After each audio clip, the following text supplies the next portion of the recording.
Okay, you were asking how to use color fills, or you were describing how you use a color fill to colorize something. It's best to use what's called solid color layers. And this one right here, which is a multiply layer, and this one right here, which is a color layer, are used to make this white stuff a beige color, and also in here to a degree will be beige. So watch when I click on this one. This is a multiply layer, and this is the mask. So you see the mask will be affecting his cheeks. Let me go back. His cheeks, or whatever you like to call. I'm just going to call them cheeks. They're not his cheeks, but whatever you want to call that. It'll be affecting this much more and this much less, this darker region, because I don't want this to be too bright. So we go back to the mask, and I'm alt clicking on the mask to display the mask.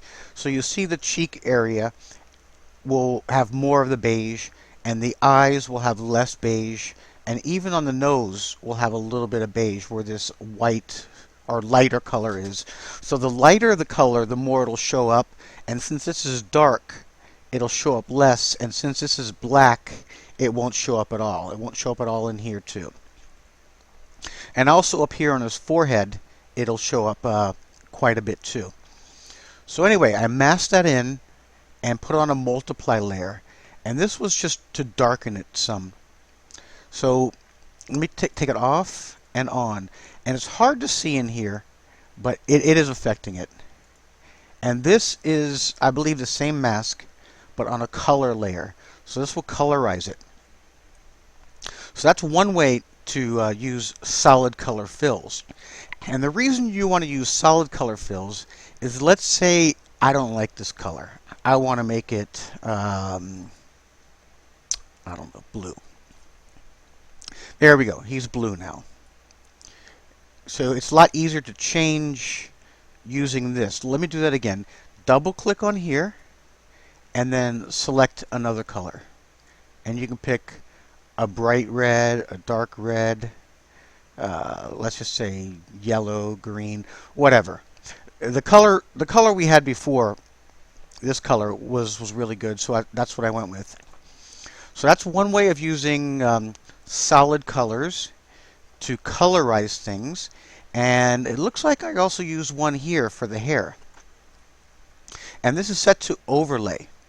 And let me alt click on the mask, and wow, I had my brush spacing messed up, but you see it's really bright in here, and I don't know why there's some here. We'll figure that out. Let's click back. Yeah, that's to get this region inside the glasses. And let me alt click on the mask, and here is some for the hair here. It's a color it yellow.